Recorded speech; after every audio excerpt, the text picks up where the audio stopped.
A golden axe and a silver axe. Once upon a time, there lived a young man with a kind heart. He was a woodcutter, and he lived with his widowed mother. Every day, he went into the mountains to gather timbers. He made a living by selling them to the people in his village. He was well liked by everybody because of his nature. He had a hard life, but he never forgot to smile. Early one morning, he put his usual things together to go to the woods. While he was getting himself ready, he got saddened about his mother. She would be home all day by herself while he's gone. "Mother, I'm leaving. I had your lunch ready. Please be sure to have your meal. It's in the kitchen. It's chilly outside today, so stay warm. You may catch a cold walking around." "Of course, my son. Rest your worries and just take care of yourself. I am so sorry that I can't even serve you breakfast anymore." The woodcutter said to himself as he was leaving, "I should finish up early today and stop by the market. I know she loves those pumpkin candies. I need much more timbers to sell. I want to make her some meat soup tomorrow." He went deeper into the forest, looking for thicker and heavier wood. "Here, look at all those healthy trees. I shall have lots of wood, much more than yesterday." Under a big tree, he opened his bag and took out his lunchbox and axe. "Let's see, which one shall I start with?" He looked around to have his pick. There was a big pond, and trees there grew bigger and larger. "Oh, I like that one. He looks good." He started to take an axe at the tree. Wham! Wham! The tree stood tall and wouldn't give an inch to his old axe. The laborer formed beads of sweat on his forehead. Wham! Wham! Sweat made his hands slippery, and he needed a tighter grip around his axe. The big tree was much stronger than it looked. It made both the woodcutter and his old axe helpless. Wham! With his last swing, the axe left his grip and flew out. Splash! It took a big dive right into the middle of the pond. The woodcutter couldn't believe his ears. He stood there in silence. He didn't have the heart to even look at where his axe fell into. "How am I going to get anything from my mother now?" Tears rolled down onto his face, soaked into sweat. "How will I be a woodcutter without an axe? What am I going to work with?" He plopped down on the ground and started to sob in despair. At the moment, he heard a rustling sound. Startled, he quickly turned to where the sound came from. There stood an old man with his long white beard. "Young man, what's all that sadness?" Woodcutter told the old man what happened. Poof! The old man was gone. And there was a wise spirit of the mountains. In his hand, he held a big, bright, yellow axe.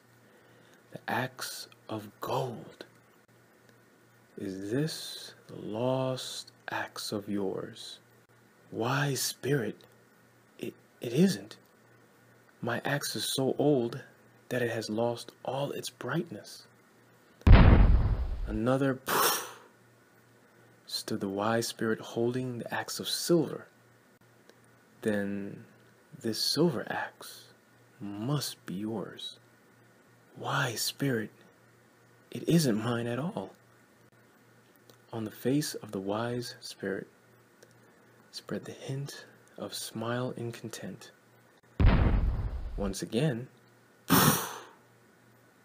Now the wise spirit, in his hand, held woodcutter's old axe. "Tell me, this old common axe belongs to you." "My wise spirit, this is my old axe. As old as my axe is, I make a living off of it. Its kindness buys me food to serve my aged mother. How beautiful is your heart! Neither the axe of gold nor the axe of silver blinded your eyes with greed, as it is easy to say yes to what you want. What is yours has paid for what you have. You seem to understand that. These two special axes are my gift to you and your modesty. I must say thank you, wise spirit, but my old axe is all I need. Again, but last, poof! In the sound, the wise spirit of the mountains is gone. He left all three axes the wise spirit had brought to the woodcutter. Thank you. Thank you very much. Woodcutter sold the axes of gold and silver and became rich. But this good-hearted woodcutter experience had been retold in neighboring villages. One of the villages lived a heart filled with greed and jealousy, who was also a woodcutter. Unlike our woodcutter, this man never stopped to complain. Silly. What means a hard work? So I can have more wood that have to be sold? Why, my mother wouldn't find even maids work. So I can alone do all the work of a woodcutter.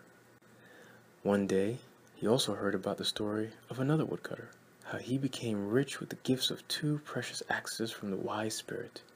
Then he came up with an idea. Aha! I can do the same. I shall find the pond and lose my axe to cry over it. Then, this spirit is supposed to appear and present me with axes of gold and silver. So do I bear my widow mother every day. I work as hard as wood to make a living. Full of greed, this woodcutter, too, headed into the forest with the pond. At the pond, this greedy woodcutter took out his old axe and threw it into the pond with a splash.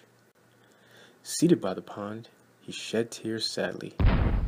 True the story was, poof, was heard, and appeared the wise spirit of the mountains. The wise spirit held in his hand an axe of gold. Oh, as they said, it is true as real.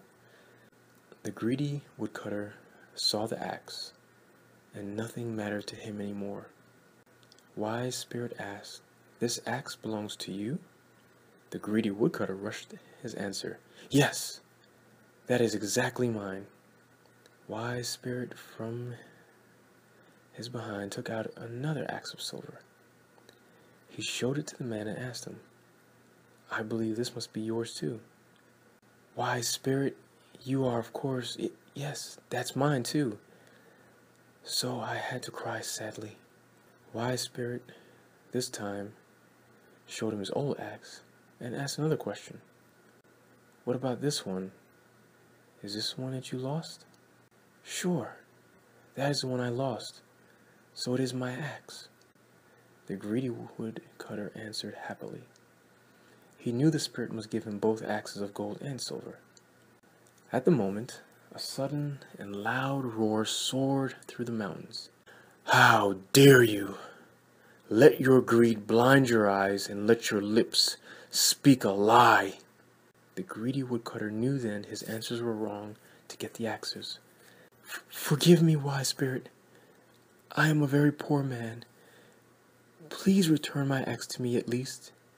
Wise spirit became more angry. "Yet your heart learns no shame. How dare you come here to cut my trees down to feed your greedy soul?" Wise spirit left the greedy woodcutter there, not leaving any axes, even his own. The greedy woodcutter fell onto the ground and cried sorry tears. But it came too late. The end.